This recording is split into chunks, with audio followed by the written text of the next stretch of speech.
Continuing reading the Codex Quadrivium, we are in Book 10, the Scroll of Seed and Sky. This book tells of the Abon's expansion across the world after their discovery that the sacred flame extends beyond the soil, reaching into the stars. As they build the towering Verdant Spire, a divide forms between those who seek wisdom in the earth and those who follow the flame skyward. In time, their paths converge again, and the spire becomes a monument of unity crowned by the miraculous tree Tolariel, the root of the sky. But just as enlightenment dawns, the burning eye of Cal appears in the heavens, and the Abon realize their greatest trial lies ahead.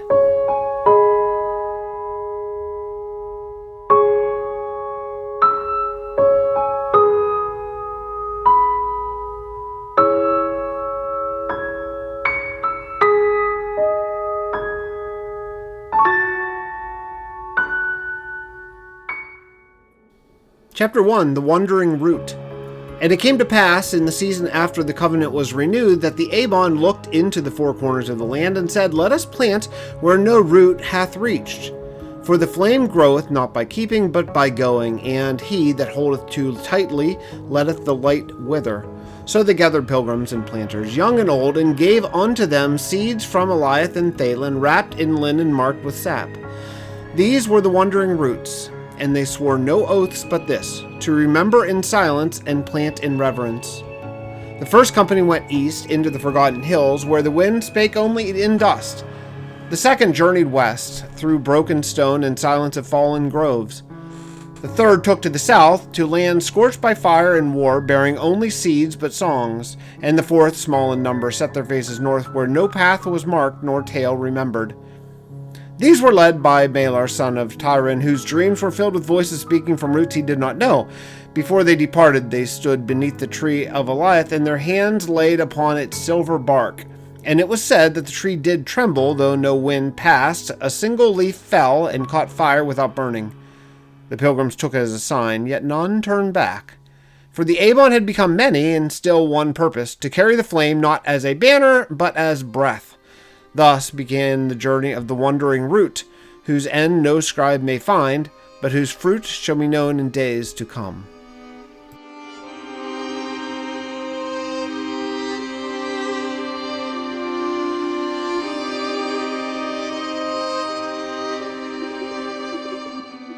Chapter 2, The Watch on High.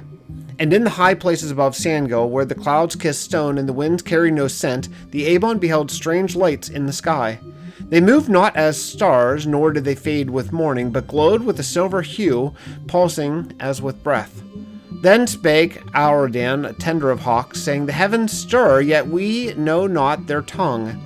So people raised a tower upon the peak of Halvin's Rest, and called it the First Watch, so they might keep vigil over the sky, as they had over root. 4 watchers were chosen, each from a different path, one of flame, one of stone, one of wind, and one of silence. They wrote what they saw in the Book of Skies, and though many pages bore only silence, they deemed it worth recording. For even the silence of the sky was to be measured, and its changes kept in memory. Thus did the gaze of Abon turn upward, and the flame within them began to wonder.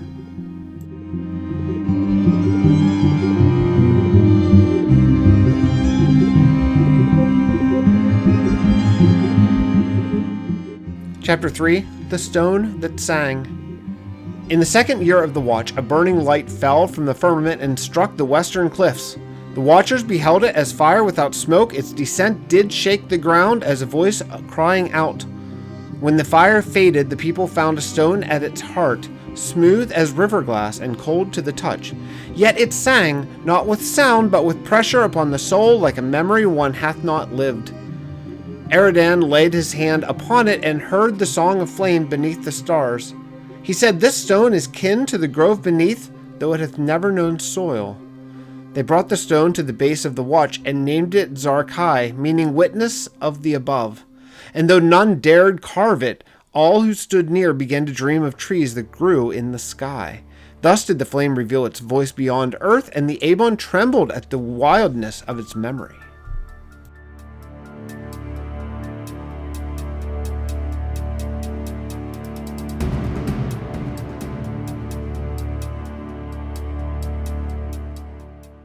Chapter 4, The Spire Remembered. While tending to the grove of Eliath, a young scribe named Lorian uncovered bark marked not by knife but by time. The lines did not form words but a pattern, a spiral wrapped in fourfold symmetry, etched long before any had memory. He brought the bark to Elren, keeper of designs, who wept upon seeing it.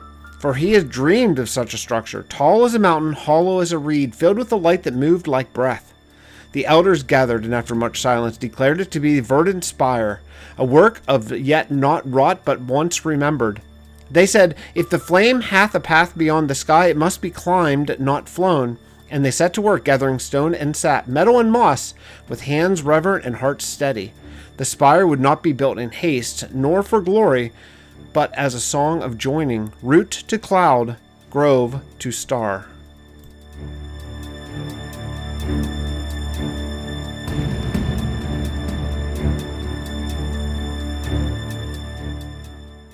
Chapter 5. The Voice Between Stars. Now it came to pass, as the foundation of the Verdant Spire was laid, that a dreamwalker named Saul dwelt in fasting and prayer. On the 7th night, while his breath was still and spirit open, a voice spake unto him, not in word but in light. And he beheld a grove that burned without fire, suspended in darkness vast and cold. The voice said, I am not born of flame, but bearer of remembrance. I am the song that sings in roots of worlds. When Saul awake, he wrote those things in the book of echoes, and the elders read and believed. For the flame had spoken from between the stars, and they knew of the covenant reached beyond the soil. Thus was the Abon shaken, for they had called the earth their temple, and now must seek its reflection in the void.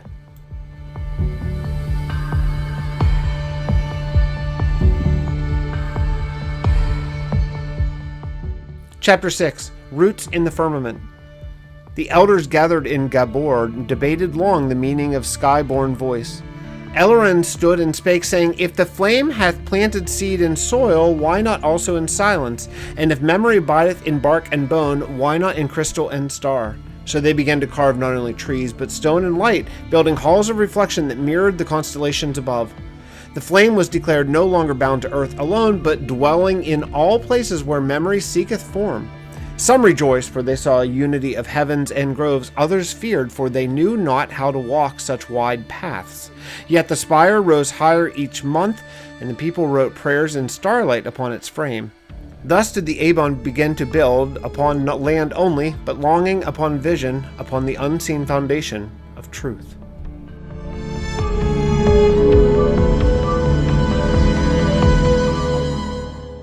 Chapter 7. The Coming of the Mirror. And in the vale of Shavim, where water sleeps, the wanderers uncovered a mirror buried deep in a lake of glass. It was framed in obsidian and leaf gold, and its surface showed not face but intent. Those who gazed upon it saw their purpose laid bare, and many wept or turned away. The mirror spake no word, but all who looked upon it heard the silence of flame. Some among them the Abon feared it, saying, this is not of grove nor sky, but of judgment. But Saol answered, nay, it judgeth not, it revealeth. The mirror was brought to the base of the Verdant Spire and set upon an altar of uncarved stone, and it was said that none could pass the spire's gate whose reflection trembled.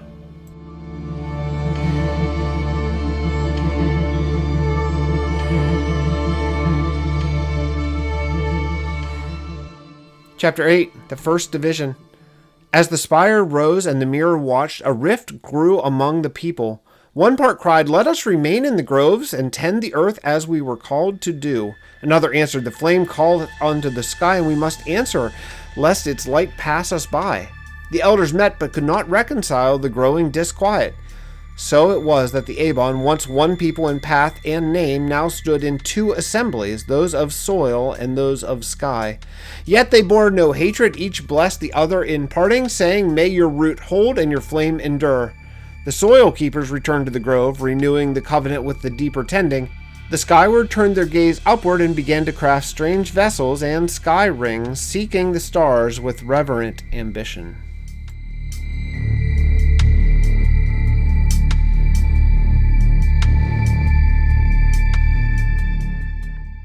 Chapter 9. Of Gabor and the King's Doubt.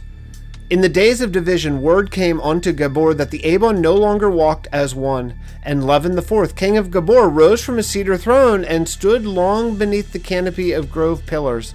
And there he spoke to the oracle in secret, asking, "Shall the flame break us asunder?" And the oracle answered not with speech, but showed a vision of a branch that split in twain, and yet bore fruit on both limbs.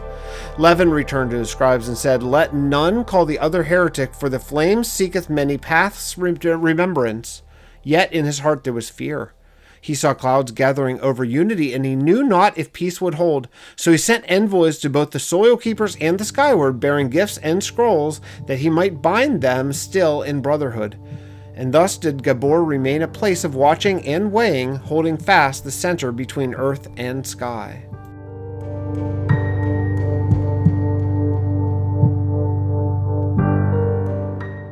Chapter 10. The Unrooted Path. The skyward built machines of ascent, great towers, rings of glimmerstone, and wings of leaf-forged steel. They spake no longer of tending, but of traversing, and the songs they sang echoed with fire and wind.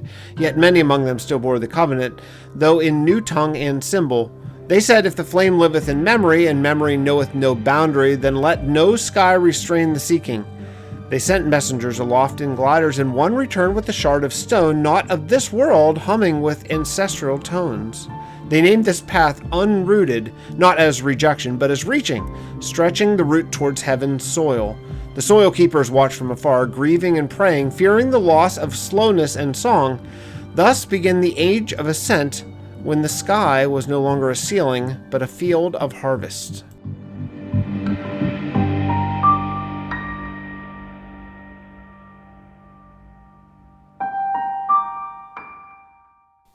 Chapter 11. When trees wept. And it came to pass that the eastern groves, the leaves turned gray, and sap withdrew from the outermost boughs. The elders laid hands upon the trunks and heard no reply, and the birds did not return in spring. Callian, now a mother of many seasons, stood before the tree of Thalin and sang the song of root and flame, but the melody returned hollow, and though the earth itself mourned.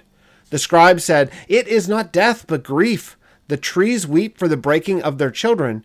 For though the flame had not departed, the unity of its stewards had. In sorrow the soil keepers fasted and walked barefoot among the roots, confessing pride and pleading for renewal.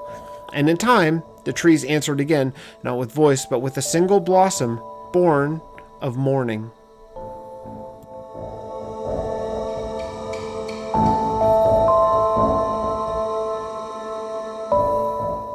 Chapter 12. The Dream of Eliath. In the 12th cycle of the spire's rise, a dream fell upon all who bore the covenant, soil keepers and skyward alike. They stood in a grove of silver light where Eliath, the flame remembered, grew not in earth nor air, but in stillness between. And from its branches came a whisper, "Return not to the place you left, but walk forward until unity findeth you." And when they woke, each knew the dream had been shared, and none disputed its truth.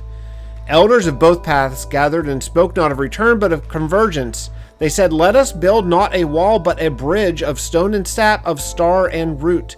And the plans for the upper sanctum of the Verdant Spire were changed, that it might hold both sky song and soil memory. Thus did Eliath speak across division, and the flame grow bright once more.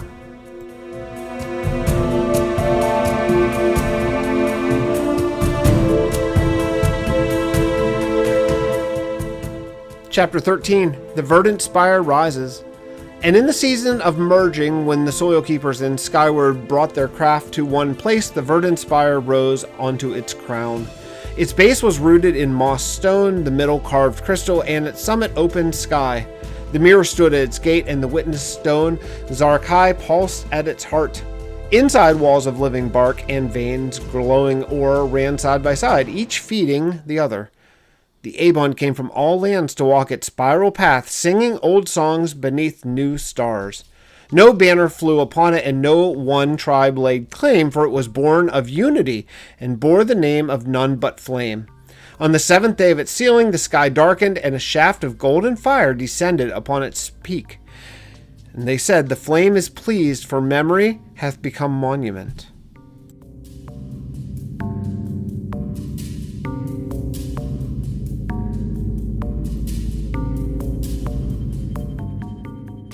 Chapter 14. The flame breaks silence.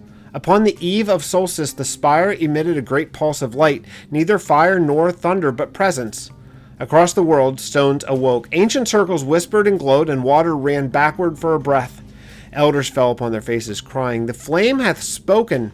In visions they beheld the beginning of the world and the first planting of the seed before the singularity. They saw trees of black flame and stars that wept, and heard names spoken in languages long since forgotten. A truth was revealed, that the flame had come from beyond the stars, sown into the world like a fire hidden in coal, and that all that who tend it are not its masters, but its stewards across time and tribe and tongue. The Abon wept not in fear, but in awe, for they had touched the edge of the eternal root.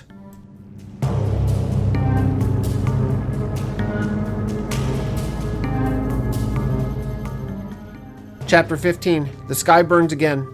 And lo, on the third watch after the solstice, the skies grew red, and a shape like burning eye did appear above the spire. It turned not nor blinked, but watched in silence, as though weighing all that had grown below.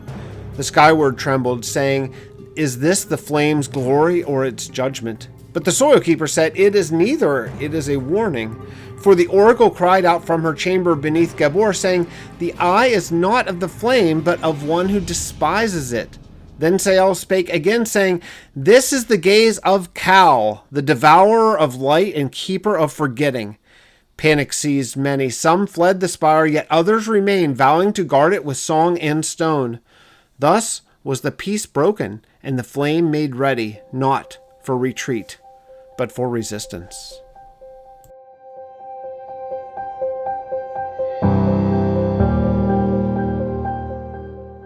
Chapter 16. The Grove Beyond the World. In the days that followed, the final chapter of the Verdant Spire was unveiled. A garden rising high in the air, held aloft by song and crystal. At its center grew a tree unlike any seen. A bark of woven light, leaves of silent flame, roots unfixed to any earth. People named it Tolariel, the root of the sky, and placed upon it the 4 runes of the covenant: memory, flame, silence, and seed. Pilgrims came and touched its boughs and saw visions of worlds not yet born. The elders declared, "This is the grove beyond the world, where soil and star are one."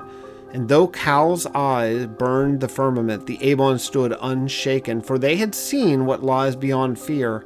They did not prepare for a fight or surrender, but for remembrance in the face of forgetting. Thus ended the scroll of seed and sky, and the Verdant Spire stood as testimony until the end of days.